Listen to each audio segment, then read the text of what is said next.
So we finished a little bout of weakness here, some really short-term weakness we talked about on Monday with today's move and a nice close finish into the close. So which, are we going to continue this upward move heading into the next next couple of weeks into July expiration? We're going to talk about what the technicals are suggesting because that's been what we've been assuming and what we've been looking for. So are we still on that path? And then today we had a pretty significant move in the dollar, and that has some pretty far-reaching implications. So I'm going to break that down as well. And then our trade idea is in a stock that's been blowing up and doing very well, is now starting to slow down a little bit. So how can we trade that? Let's go ahead and get started. Today is Wednesday, July the 8th, 2020. This is the Market Outlook from MarketScholars.com. My name is David Settle. All right, let's go ahead and get started and take a look at the S&P with the market forecast indicator. You can see that we continued or bounced back up yesterday after the day of weakness we talked about on Monday in Monday's market outlook. And even on an intraday basis today continued early before finishing near the high of the day. The finish actually kept the near-term line up from above 50. In our options class yesterday, we talked about the possibility that we would test this 23% or this 78% level of the drop. There's some other things here too, like the 8-day moving average, and there's a few other technical signs at right around today's low point here. So we were looking for that area, and I mentioned that most likely won't bring the near-term line down. I might have mentioned that Monday night too, but most likely any weakness we get wouldn't bring the near-term line lower, but at least below 50 is what we talked about. And today it was pretty well below 50. At the low of the day, we were easily below 50. And I kind of thought, and then even the momentum line was out all the way below 20. So that's how much of a difference it made from the low up to the high of the day. It brought the near-term line all the way back above 50, and that's why it's also important to wait for the close, especially on the short-term lines. And the momentum line came way out of the reversal zone, came right back up to the upper sign. And you notice the intermediate line's close to crossing back above the market sentiment line, and that would be a nice, good sign. Now, how long that will last, will we just get another leg higher, similar to this one, that maybe only lasts about 10 days as we get closer to July expiration? Again, that's the seasonal time of year where volatility bottoms out and tends to rise throughout the rest of the summer. This might be a little bit of a different summer though, because we don't have the same things going on this summer because of COVID that normally would. So it'll be interesting, but there's a little bit of a nice little pop, and we've held, like we broke out on Monday. Had that breakout to the upside, gapped up, broke out. We filled in most of the gap through today's low point, held that old resistance as a new support on the little return move, and now appear to be potentially bouncing back up again. So we'll see how that plays out. Again, that's kind of what I expect. I expect that we'll continue this near-term rally, or keep or start a new one. That will probably at least go through next Friday, the expiration. Again, because of seasonality purposes, if not longer. I mean, by next week, we will have completed the third month of this intermediate rally. And as I mentioned to you before, that's typically the typical time frame is 1 to 3 months. And when we have gotten 4 months, it hasn't ended pretty. Like the pullbacks haven't been pretty. And as of right now, we were talking today just to get an actual pullback where you break the 23% level and you come all the way down to 38.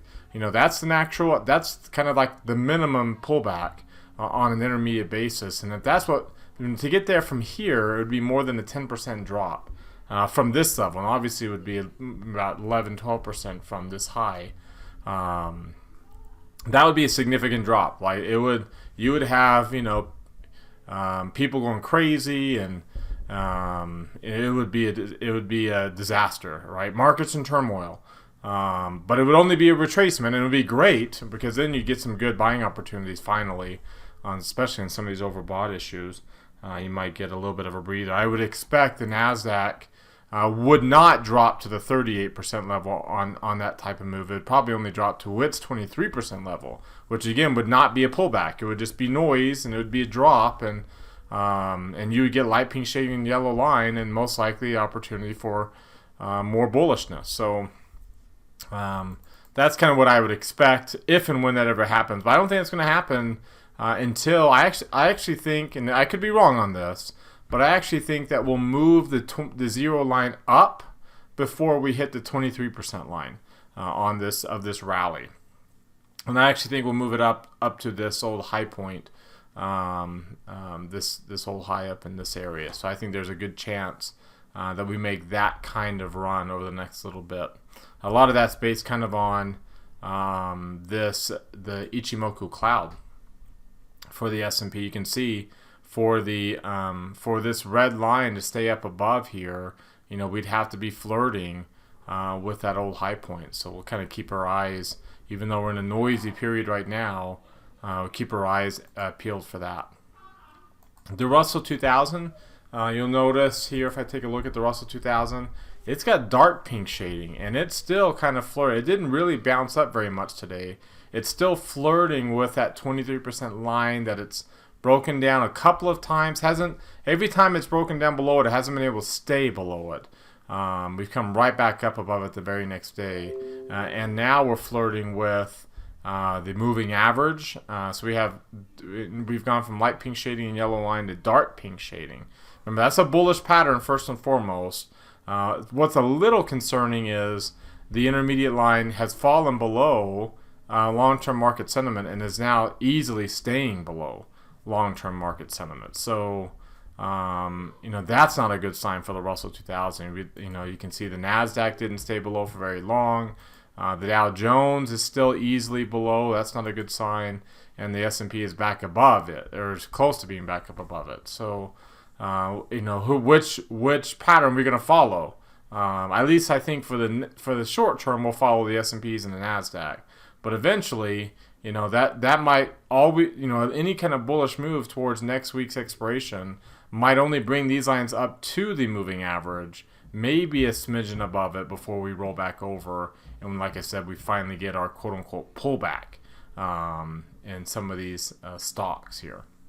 All right, before we look at some other charts, I invite you to subscribe to our YouTube channel. Mouse over this icon right here, hit the red subscribe button that pops out. There's also one down below the video if you're watching us on YouTube.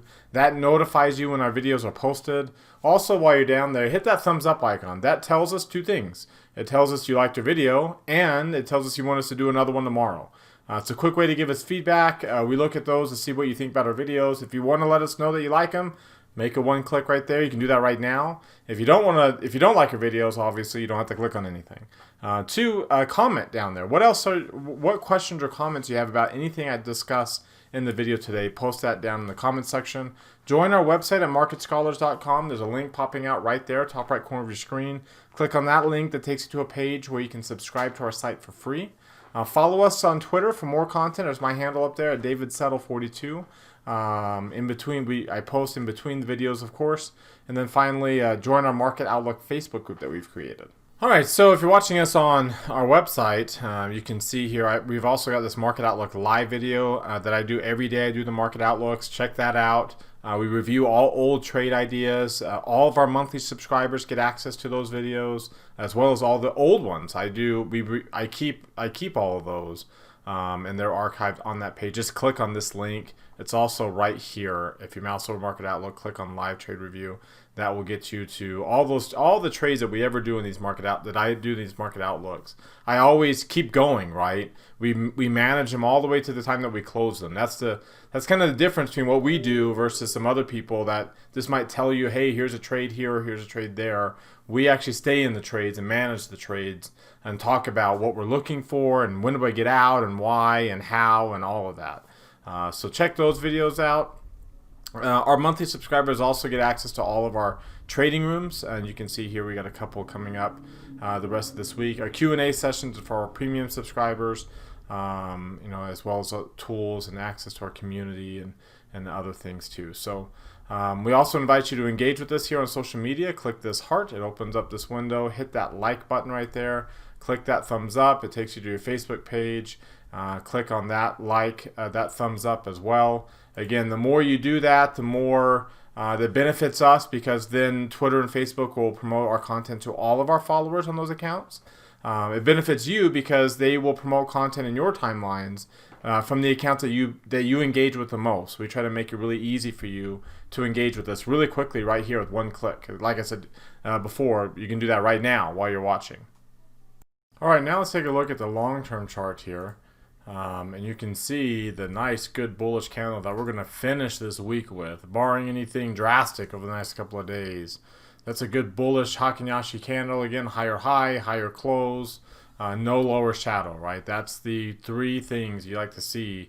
And usually you get some, you don't just go up and down with these. You tend to get bullish candles or bearish candles one after another. That's the nice thing about Heikin Ashi. So smooths out the trends, and the PPO is rising. You can see at 1.8, it's relatively high, but for most of this trend, it was actually higher. So, I mean, we were at 1.8 at the very beginning. And then we had a good move, and then you can even see over here, let me do 1.84 is where we're at right now. So let me edit that and bring this over here, 1.84. Does it kind of show you, where it's, how at the, that's where we hit at the beginning of this trend, and it had a good run. And again, at the beginning of that trend, and we had a good run. And then you can see at the beginning of this trend, and we had a good run a few times from this level, and we had a good run. So, this kind of 1.75% and higher, those are, especially they tend to happen at the beginning, obviously, of these golden crosses.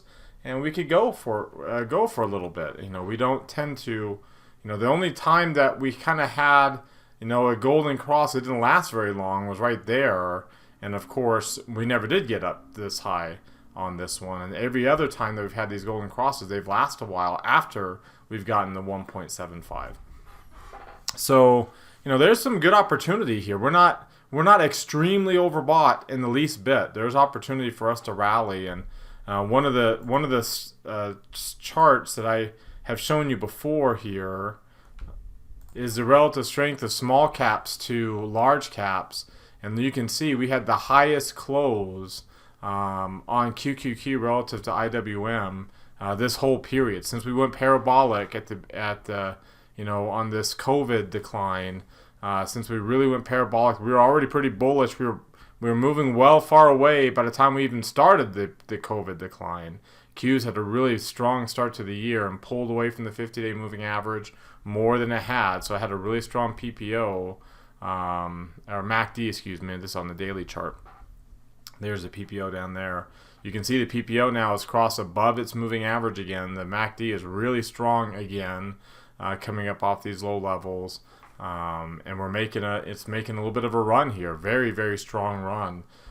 So a good sign for risk appetite for the market. Now this might show us that the Qs are overbought, but not necessarily the stock market. And remember, as we learned in the late 90s, when we're pulling forward a lot of tech spending, in this case in kind of that tech area, just to kind of give you an idea here. This is a scan that we use in one of our trading rooms, one of the scans that we've used in one of our trading rooms, and they kind of give you an idea of the stocks that are showing up right now in that scan. It's a bullish scan.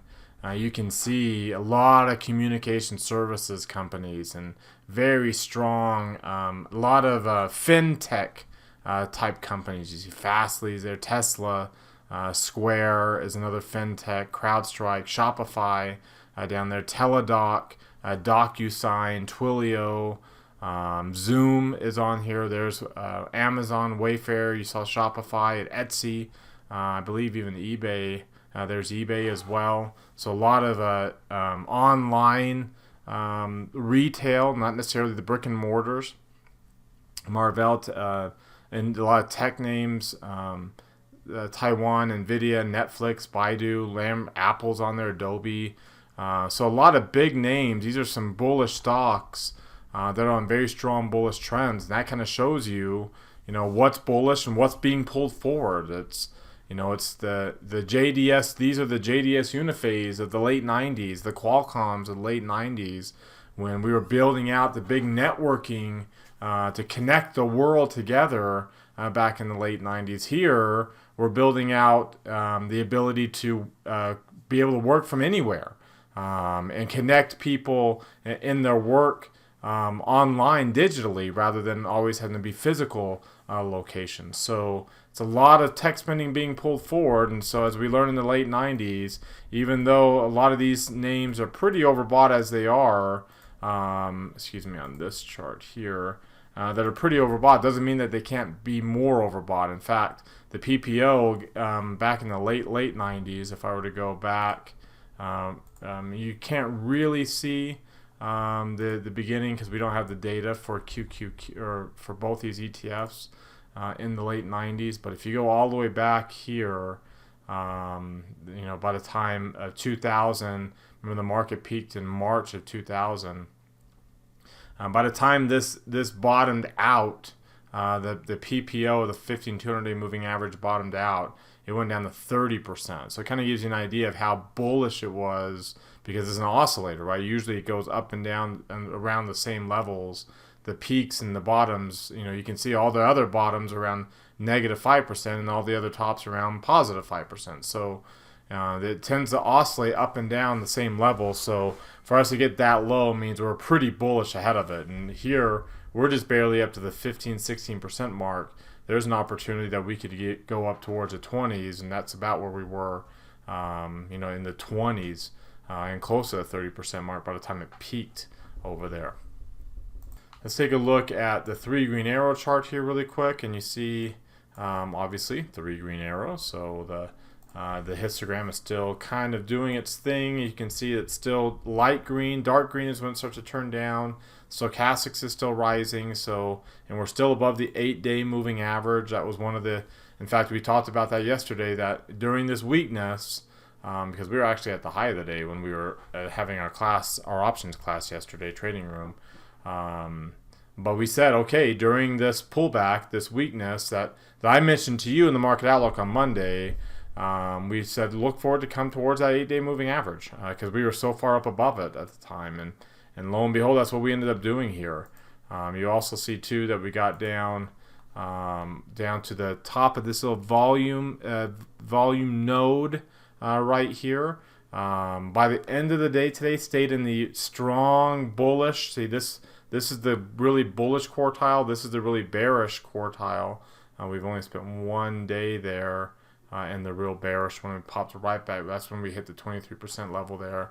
We pop right back up, and we're back to being now strongly bullish 2 out of the last 3 days. So you can see when you get into this bullish zone, we can be pretty bullish here. After you start a trend, you get going, and then you get up there and you can stay up there and really kind of ride a bullish trend. We've been bullish here. Again, we're going 3 months. I don't expect us to start a new 3-month rally from here. That wasn't even a pullback. It was just a noisy drop to the 23% level, to the point of control. But don't be surprised if we don't move up towards this area, maybe even go a little bit higher, because again, that's what we did on QQQ. We moved up there, and it's past where the path of least resistance.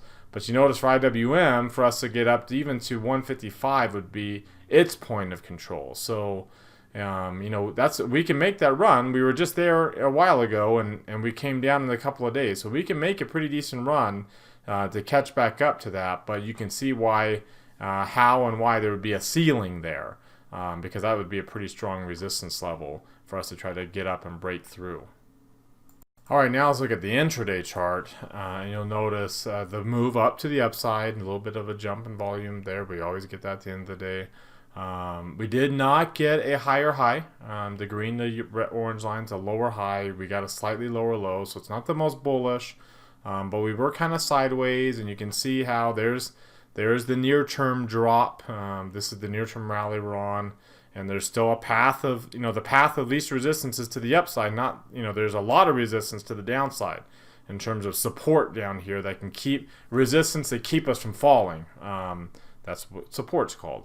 So it's easier for us to go up than it is to go down. So I expect that we'll probably go up for the next little bit, and we could very well by expiration Friday next week get up to this 320, maybe even up to that 3 23 area where the top of this move was. Well, here.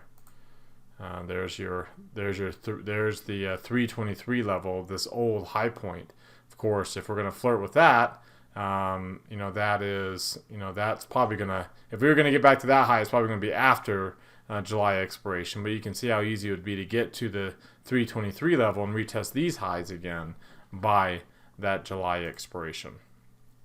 Let's take a look at the range and the volume today. The range was only about half of the average.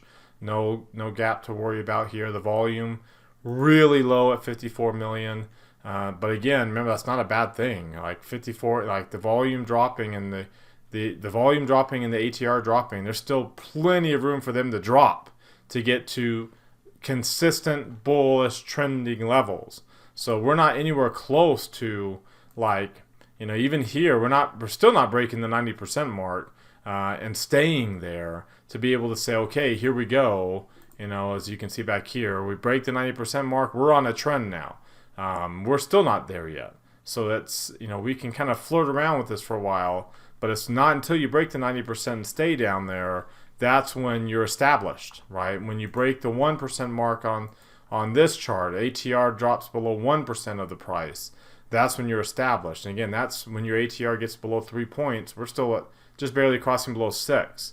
So there's still some time. Like, again, we're hardly overbought. We're pretty volatile still, but we're hardly overbought here, as you saw in the VIX. We're still in the mid 20s, and when you're strongly bullish and you've got a good trend going, you're below 20, and you're actually getting below 15 at that level. So that we're still double that. So there's still a lot of opportunity for bullishness, if not necessarily. There's going to be a 38% retracement at some point in time, probably sooner rather than later. But once we get that, it's not going to be the end of this run. In fact, it's going to set us up even better for the rest of the run.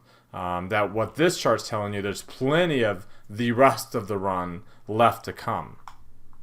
All right, so before we look at some of these other markets and then our trade idea for today, just summarizing our technical outlook, we're strongly bullish. We're getting a little bit of a bounce. We got the weakness, the 1 to 2 day weakness we talked about in Monday's video. We got that over the last couple of days, all the way up to today's low point. A nice good finish to the day today, brought short-term sentiment back up. And I still think we can still get, if not a continuation of the current near-term run, in a day or two, the beginning of a new one that will take us through at least next week's expiration, if not through it, before we finally get an end to this intermediate run and we get more of a pullback. There's got to be some kind of catalyst that will produce that, and of course, we're not. There's plenty of catalysts out there that can cause us to exhale in the market. But once we do exhale, it's not going to be the end of this, right? We're still in the beginnings of a long-term run, and there's still a lot more left to come. And an exhale would set us up really, really nicely for that. So what do you think? Do you agree with that assessment? Do you disagree? Let me know in the comment section below if you disagree, and share what you're seeing that suggests why you're a lot more bullish or a lot more bearish. Everybody's got an opinion as to why, of course, but share with our community there what charts or indicators you're seeing that gives you a much stronger, that we might not ever get, this pullback for a while, or it will be the end of the world when we get a pullback. So share with us down below. All right, let's take a look at what else is moving here. And you can see this big, extreme move higher in emerging market stocks, up 2.5% today alone. There's QQQ really outperforming, and commodity prices starting to do well. This is a very anti-dollar trade. Gold was up, commodities are up, emerging markets are up. You can see the dollar was down. This is something I tweeted about before. But if you take a look now at this chart and look at the relative strength of EEM to SPY, we've really got a breakout on our hands. Look at that move, strong move up above the 200-day moving average. The RSI getting up to higher levels for the first time in a while. You can see the big bearish trend that we've been in on this relative strength line. But look at the breakout, getting above 60 now, staying above 60. It's the first time we've had that situation for a while here. The long-term momentum is turning up higher. It's got a long ways to go, even just to get to zero. So there's a pretty decent sized gap between the 50 and the 200-day moving average. So in other words, we could be bullish on this relative strength line for quite a while, which would make sense when you have a U.S. dollar that's really starting to turn down. Look at the market forecast. Look at the ETF for the dollar index, and you can see the turn down today, hitting after breaking down Monday, hitting the 23% line and rolling over. You got a bearish pattern, dark pink shading, red line. You notice you have a you have that pattern on the weekly chart as well, which means we can be bearish here, and the monthly chart's not even close. The monthly chart, which when you're bearish in the monthly chart, there's that 2017 move. It could be months before we even get to before we even get to light pink shading or dark pink shading in the red line. And you can see what happens when you're long-term bearish for quite a while. So there's a potential move here on the dollar that can really be bearish. I mean, you look at like the currency here for the euro US dollar. You can see how long it's been since it was bullish. Here, let me go back as far back as we can on this data set. This is again monthly chart, mind you, not a weekly chart, and from this '02 period all the way up to '08 when the stock market peaked in October, or eventually, bottomed out, in '08, really kind of peaked here at the 200-day moving average in May of '08, and then things really hit the fan in October later that year. But look at that rally on the euro versus the dollar, and we've been so bearish for so long on the euro, and that's been and bullish on the dollar here. And there's that one stretch in 2017 where we're really, really bullish on the euro and bearish on the dollar. That's the last time we had even just a little stretch of dark green shading and green line for months. So we're kind of in that mode right now where the dollar could really be bearish and the euro can really be bullish here for a while. You look at the trend strength indicator for the currency, and I use the euro because that's over 60% of the dollar index. You can see the strong trend growing on the daily chart. You look at a weekly chart for this, and we're just barely getting started. And we've had a bullish trend before. Again, 2017, we had a little brief period here, and we're in a noisy period still. So, if we're just barely getting started on weakness, and again, here's the drop that we've had after peaking there in the euro and coming down. We've broken up through the cloud and through the 23% retracement level, and now we're above the cloud on the weekly basis, mind you, and we're flirting with breaking into the retracement zone, which would give us a move up to 118. And again, when the dollar drops, that's usually pretty bullish for risk appetite as a whole, especially for commodities and emerging markets and gold and all sorts of things like that. So when you look at how like the sectors are performing, again, you think, okay, how do sectors do? Let's go to, and again, we'll take a look at this period from, let's go to a daily chart. We bottomed out in December of 2016. So let's say it really got going in January the 3rd of 17. And eventually peaked in February the 15th of 18. So let's come here to when was this? February the 15th. Let's go to the sector and let's change this time frame to January the 3rd of 2017 to February the 15th of 2018. The last time that we had even just an extended period of dollar weakness. How did the sectors perform? Obviously, your tech sector and your cyclical sectors did really well. Consumer discretionary up 29%, technology up 39%. Energy was struggling at that point, but not materials. Materials actually did really well, and financials did really well, and industrials did really well. Whereas utilities and real estate really struggled. Again, that's kind of a function of yields rising during that period too, and other safe havens. Staples also considered a safe haven, really underperforming considering how overbought the safety trade is. I wouldn't be surprised again if I were to go now from February the 15th on till now, to show you up to a point, and it's actually January the 26th when we really peaked on here up till today. Yeah, let's do this. Here we go.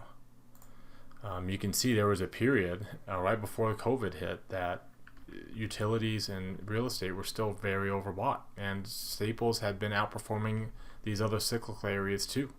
You had technology kind of doing its thing because QQQ was just really killing it, but these cyclical areas are really oversold, and the safe havens are really overbought.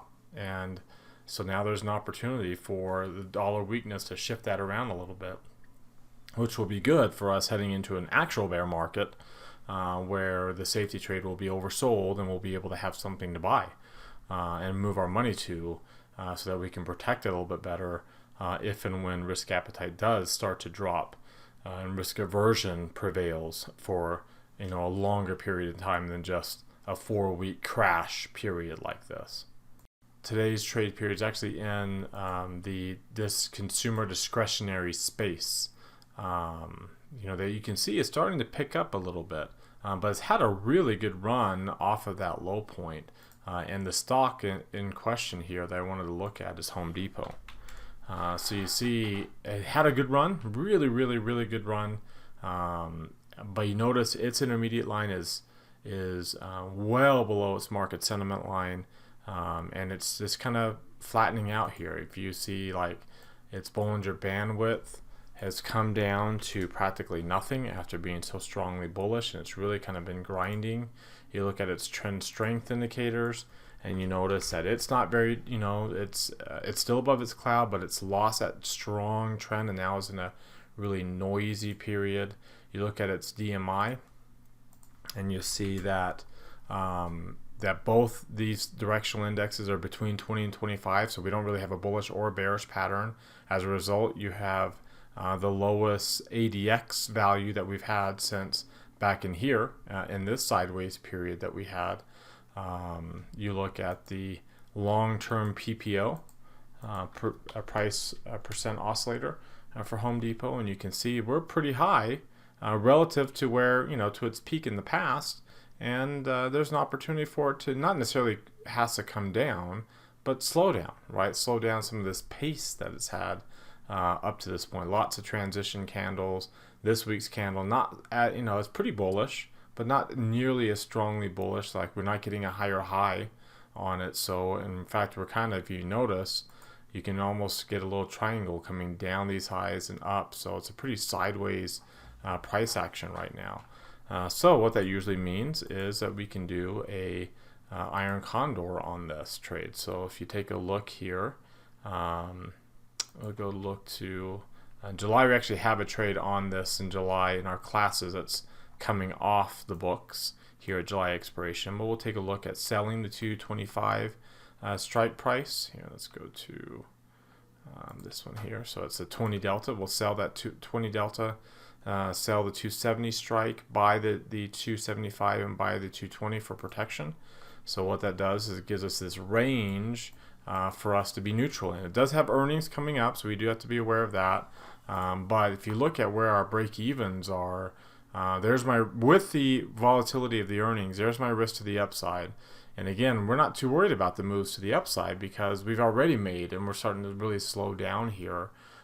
So we can grind up to this, and if we're sitting up here near this high, by the time we get to the earnings announcement, then there's a good chance I'll probably just take a $100, $200 loss by that point and move on. But if we're still kind of in this area, or even down in here by the time earnings comes out before expiration, then we have lots of room because we have a lot of really strong support below us for any potential downside moves. So even with that earnings, we've got a nice little range here, and willing to take a $468 loss because that's what we're trying to make. So like I said, if you take a look at this here, and we said, well, let's go out to August expiration. August 18th is when earnings comes out, and let's say there's a little bit of a bump in volatility. So by the time, let's say we're trading up here towards 270, we'll have about $140 loss at that point out of 468 that I'm willing to take out of 1,000 that I can take in a worst case scenario. So at that point, I probably would take the loss. And yes, it could break down and we'd be fine, but it could also break out to the upside and I wouldn't be fine, and I wouldn't be willing to take that risk. But if we stay in here, then you can see how easy it would be for us to, for earnings to keep it contained in that area. So I like where we're at, and we'll go ahead and put that trade through and watch that and see if we continue just to grind our way, even with the earnings, towards August expiration, especially considering the seasonality of Home Depot. If you look at the seasonality here from now till August expiration, you see how sideways we normally are in the summertime. There's usually a pop-up after that August expiration, but up to this point, you can see how it's a pretty sideways time of year. And after a pretty bullish time of year up to this point, now we're sideways, and then we get some volatility and bullishness into September and some volatility into the end of the year, but sideways action that we'll take advantage of. All right, so what do you think? You've heard from me now. Now I want to hear from you. Use that link popping out in the top right corner of your screen, and let's keep this conversation going in our Market Scholars forums, particularly in the Market Outlook forum. Open up any new thread with any questions or comments you have. Reply to others' threads. Share what you want to share with the community.